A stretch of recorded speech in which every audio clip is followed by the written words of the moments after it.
देखिए मैं ये कैपेसिटर ले लेता हूं, इसके पैरेलल एक इंडक्टर लेता हूं, यहां एक स्विच लगा देता हूं और यहां एक डीसी सोर्स लेता हूं, एसी की बजाय डीसी सोर्स लेता हूं। ये अगर बातें जो लिखने की बजाय अगर ये समझने की कोशिश करेंगे तो ज्यादा फायदा होगा, क्योंकि ये बातें आपने कहीं लिखनी नहीं है, सही है।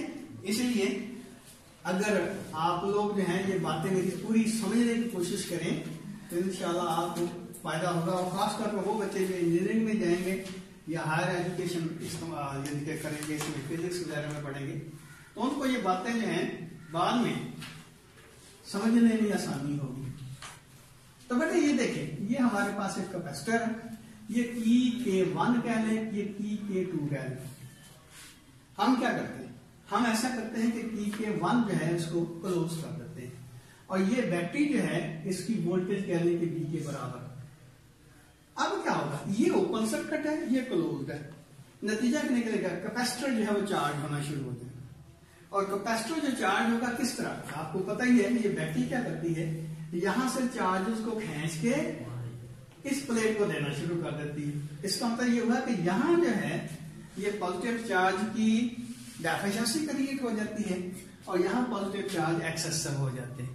उसका रिजल्ट ये निकलता है कि इसके ऊपर नेगेटिव चार्ज आ जाता है, यानी कि डेफिशिएंसी ऑफ पॉजिटिव चार्ज का क्या मतलब हुआ, यहाँ पे नेगेटिव चार्ज आ गया और यहाँ पे उतना ही पॉजिटिव चार्ज आ गया। ये कैपेसिटर हो गया चार्ज। हमने क्या किया, हमने ये किया कि इस की को ऑफ कर दिया, इसको कर दिया है ऑन। अब क्या होगा, अब बेटे ये होगा कि कैपेसिटर जो है डिस्चार्ज होना शुरू हो जाएगा, यानी कि यही पॉजिटिव चार्ज है इस डायरेक्शन में मूव करना शुरू कर देंगे।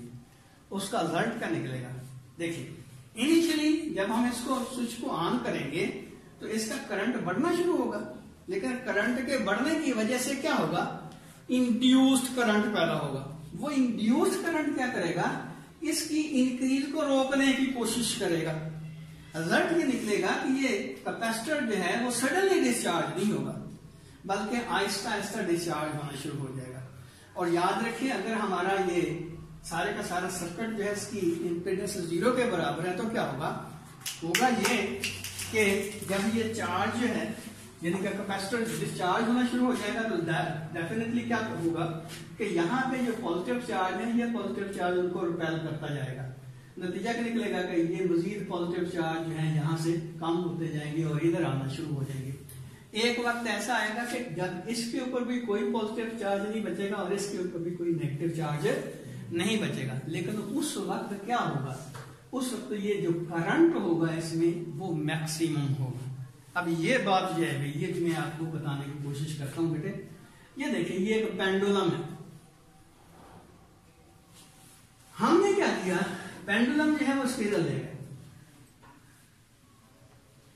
यहां पे ले गए और इसका जो एम्पलीट्यूड है बिल्कुल 5 सेंटीमीटर, यहां तक इसको खींच के हमने ले गए हैं और ये इसका एम्पलीट्यूड है 5 सेंटीमीटर।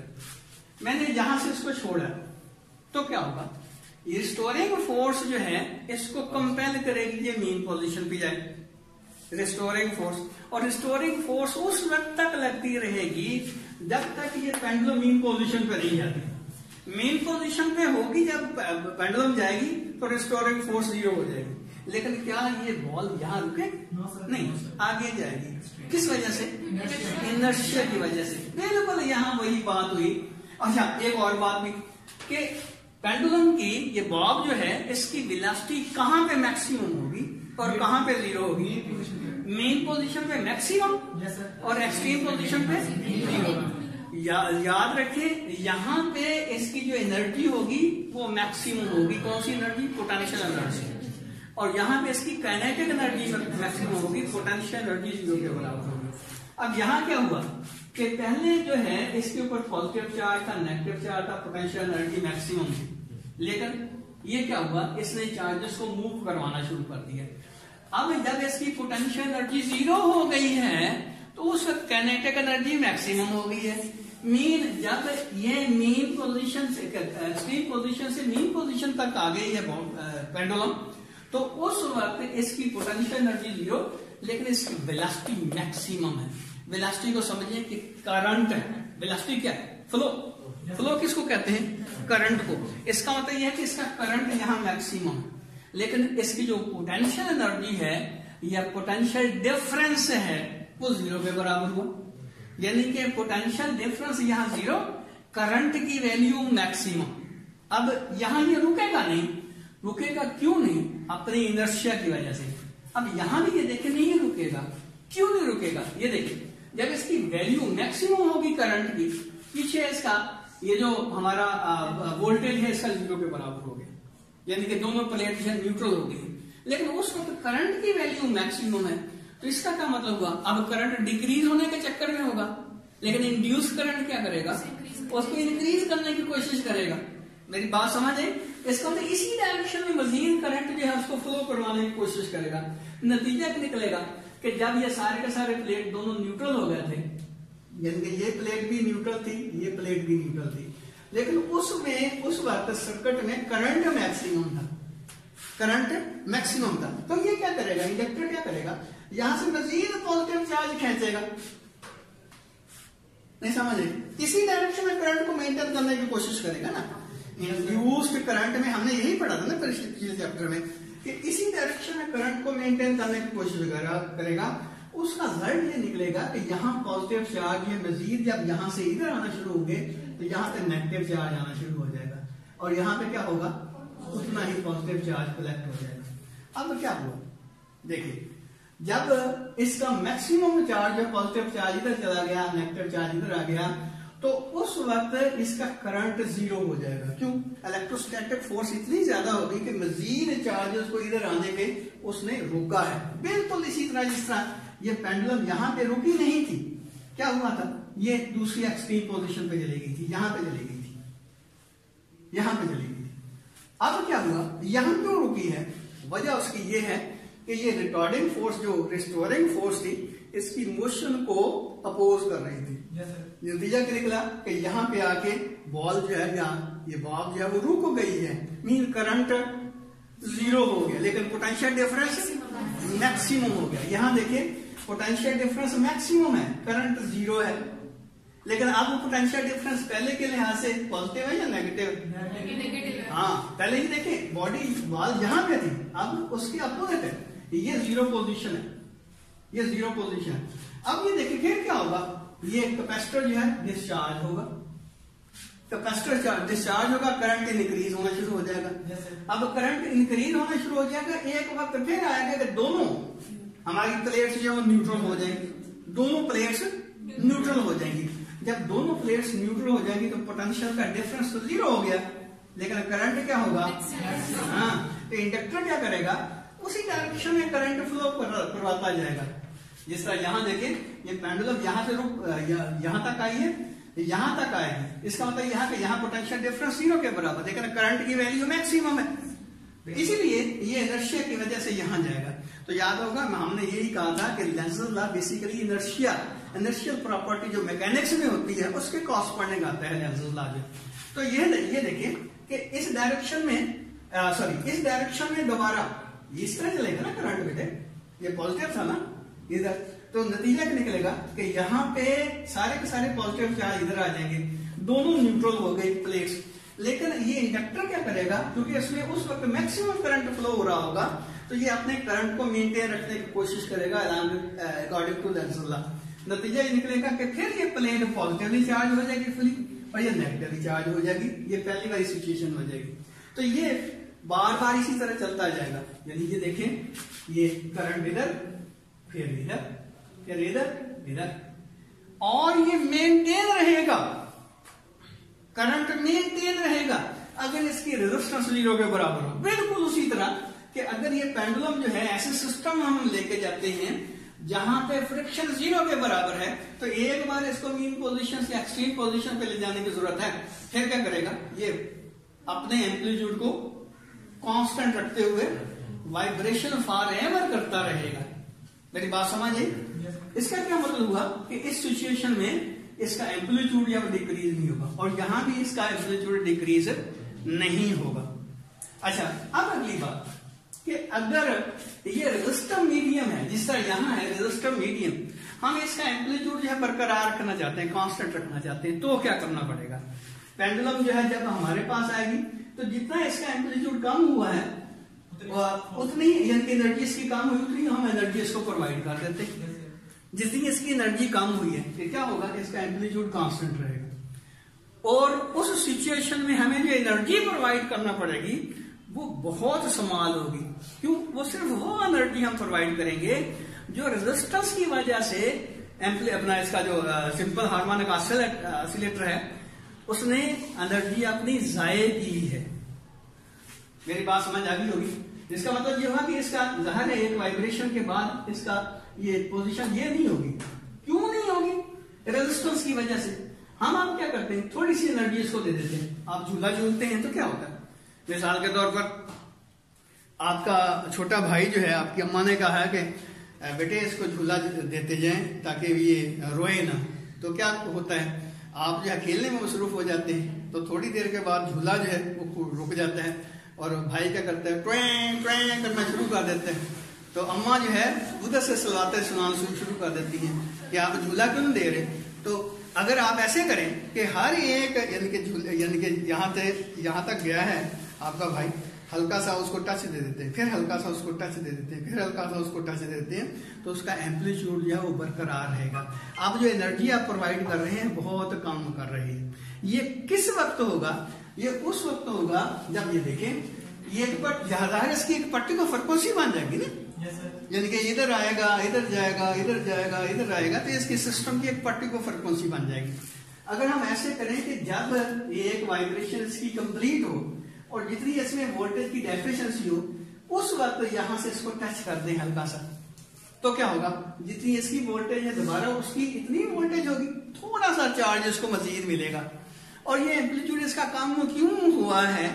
इसकी रेजिस्टेंस की वजह से। अगर रेजिस्टेंस ना होती तो इसकी वोल्टेज उतनी ही रहती जितनी इसकी वोल्टेज थी।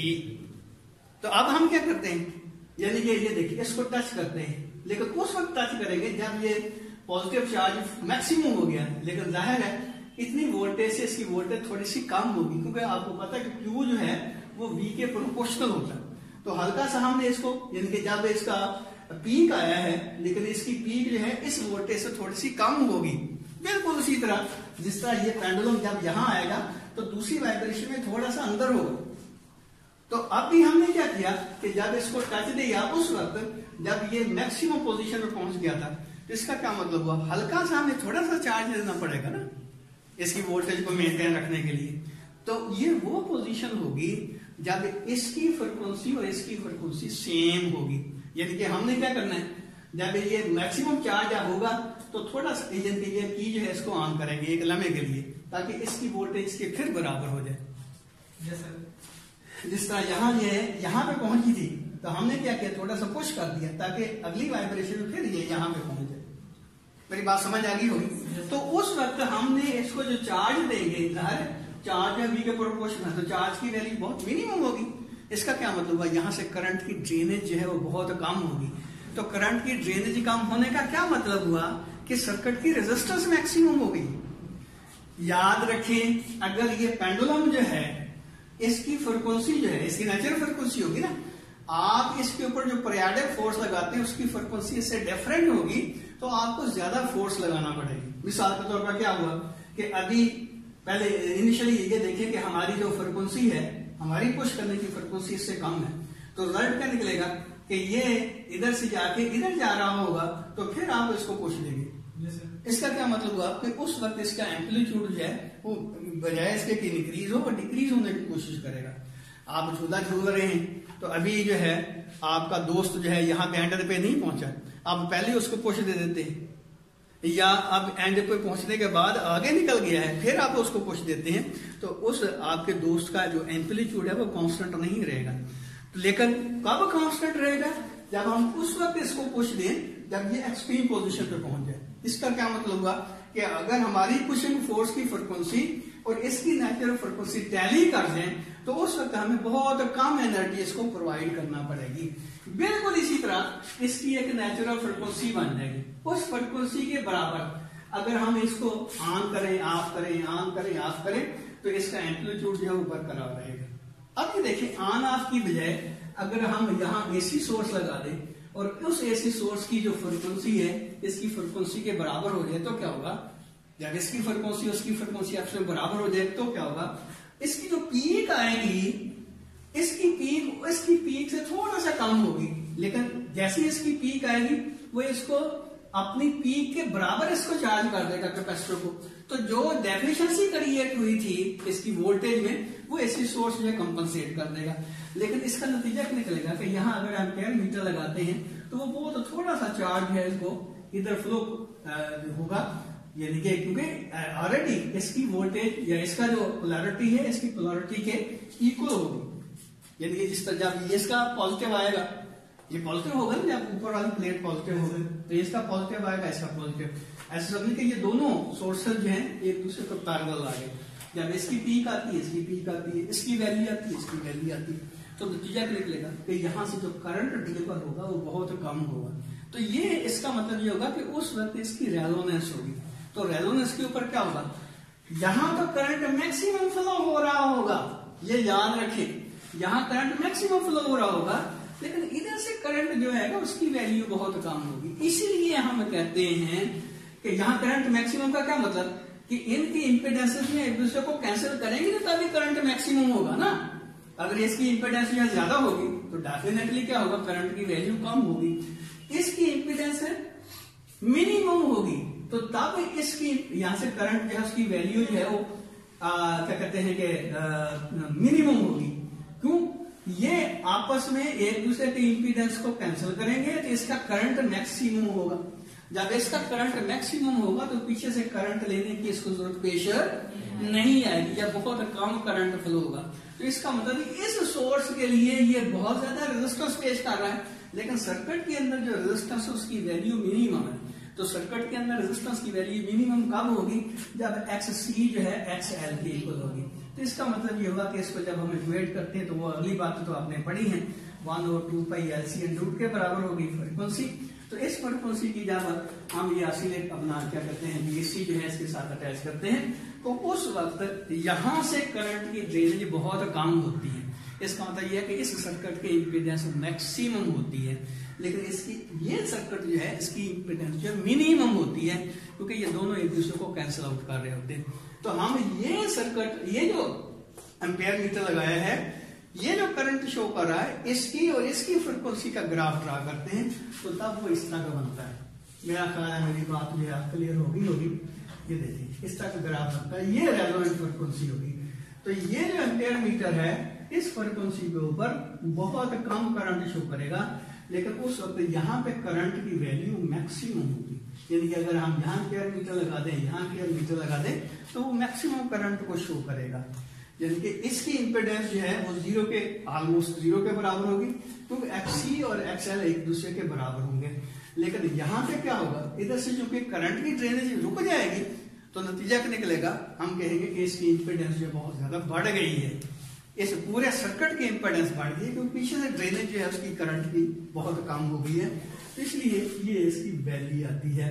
इसका क्या मतलब हुआ कि इस पॉइंट के ऊपर ये जो सर्किट है इसकी इंपीडेंस मैक्सिमम होगी, लेकिन वो मैक्सिमम इंपीडेंस जो सिर्फ रेजिस्टिव होगी। क्यों बोला कि ये जो है एक दूसरे के इंपीडेंस को कैंसिल आउट कर देंगे। इसलिए हम कहते हैं कि इस फ्रीक्वेंसी के ऊपर इसकी जो पावर फैक्टर होगा वो 1 के इक्वल होगा। और अगली बातें तो हमने डिस्कस कर ली थी, मेरा ख्याल है कि इसको